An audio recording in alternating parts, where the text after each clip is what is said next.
It was May 2023, and the exams that I'd been preparing for 2 whole years, were finally about to happen. My board exams. In final time, my body decided that it was the perfect time for a full blown rebellion. What should have been a moment of academic triumph turned into a test of sheer endurance. But what is it that I'm talking about? What actually happened? Well, that was a period where I bled continuously for 2 months straight as a part of my menstrual cycle. Irregular periods, excessive hair growth, hair loss, skin conditions such as acne, weight problems, sleep problems, stress, anxiety, depression.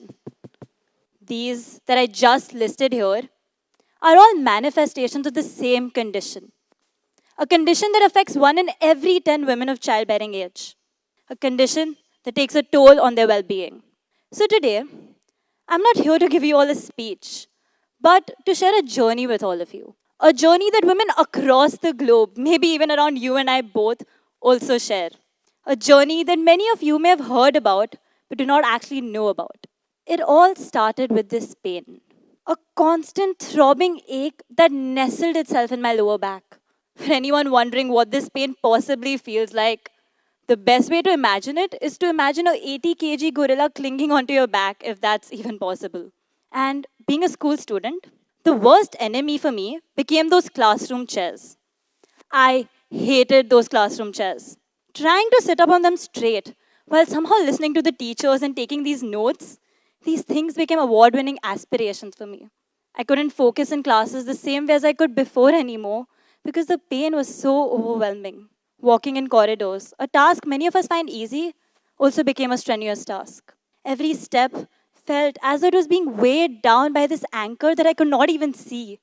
School and studying, things that I once loved and looked forward to so deeply, they started to feel like torture. If you thought that was it, it's not. I really wish it was though. I used to be a person who used to love sports. I loved to run. I loved playing basketball and table tennis. But as time changed, as this condition started to develop in me, running in sports, they started to feel like heavy weights. We've all seen those grand ads of these women where they just wear the pad and are somehow able to run across the room without any pain. Why couldn't that be me? Short runs, which were once a breeze, they left me panting. The constant loss of blood left me tired. But the worst part was coming to terms with the fact that my body needed a tune up. Instead of accepting it, I forced myself and pretended everything was fine. I forced myself into another run, into another exercise, into another game. I forced myself simply because I did not want others to comment on me. So in this situation, the sharp edge in my life was actually fear.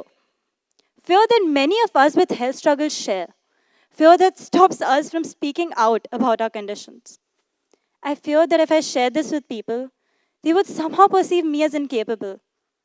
I didn't want them to think that I was making excuses. I didn't want them to think that she's weak. I didn't want them to think that, oh, she's just not strong enough anymore. That did not align well in my head. I didn't want to accept that my body was changing, that it was suffering. I somehow convinced myself that if I tried a little more, I would overcome this for sure. I was in denial. This denial slowly led me to what I believe is one of the worst things when it comes to dealing with health struggles: exhaustion. Not the physical exhaustion, but the mental exhaustion. Plain, brutal, merciless exhaustion. It is the kind of exhaustion that discourages you from getting out of bed every day. It is the kind of exhaustion that stops you from smiling every day. It is the kind of exhaustion that slowly wears your spirit down each and every day. This exhaustion is tiring. But the truth remained the truth. No amount of denial could have changed the reality of my condition. And it wasn't until I hit rock bottom that I realized that. I spoke to my mother and we sought medical help. It was then that I came to know that this condition of mine actually has a name: PCOS. These 4 letters, they fell heavily on me that day. Polycystic ovary syndrome. PCOS, for those unfamiliar with it, is like this storm brewing within the body, disrupting all hormonal balance and wreaking a havoc on your physical and mental well-being. It makes your mood fluctuate like a weather report. At one moment, you're perfectly fine dancing and singing with your friends.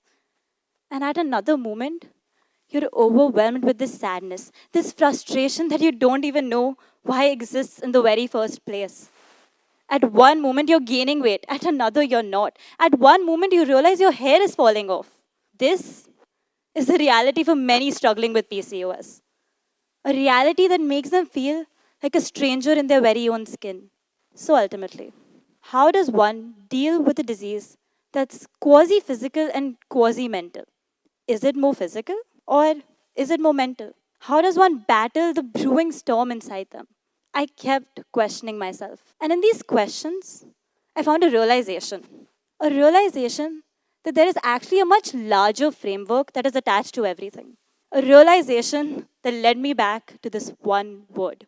A word we use very casually in our everyday language. A word we use to categorize ourselves, to classify ourselves, and maybe even to accept ourselves.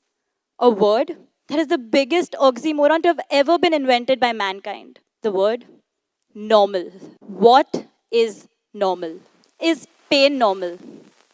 Is living with PCOS normal? Is society's norms against menstruating women entering worship places normal? Is having diabetes normal? Is having orthomedical trauma normal? So then, what is this normal that we keep talking about? These thoughts kept buzzing in my head. And soon I found solace in the fact that nothing in life is actually normal.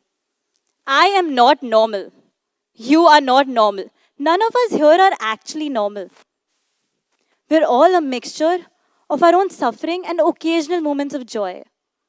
So then, what is it that you do here? Do you simply extend a hand? Or do you offer some empowering words like, oh, you're so brave, you're going to get through this? It might look like a bravery from that distance. But in reality, for that person, it's a whole lot of self-doubt. A self-doubt that consumes one. A self-doubt that eats one. We deem it as bravery, but for the person, it's merely about surviving. I would reduce it down to two words. Two words that have a lot of meaning for me and probably many more who have a suffering far more greater than I have. Ethos and empathy. Any medical issue is actually an issue of ethos and empathy. Only in the ethos of openness and only in the empathy of solidarity is one truly able to accept. Accept oneself, accept one another. I chose to accept myself. Do I still have PCOS? Yes, I do. And I probably will have this for the rest of my life because it's medically manageable, not curable. Will I have moments where my mind and my mood oscillate? Yes, I will. Maybe after this talk today, I have a high-low instead of a high-high. But amongst all of this, there exists this all-encompassing world of acceptance. Accepting the problem is actually half the solution. In this acceptance lies breaking of the barrier. In this acceptance lies breaking the silence of heroism. My trauma is not heroic. No trauma is actually heroic. My ailment is not heroic. No ailment is actually heroic. But I would rather call myself today a student survivor who's breaking the barrier. Obviously today, and probably every other day. I chose to break this barrier by looking at the barrier straight in the eye. And I'm sure many of you here might also be breaking the barrier in your own way. But if you aren't breaking this wall, then let us all together break this wall by accepting that it exists in the very first place. Thank you.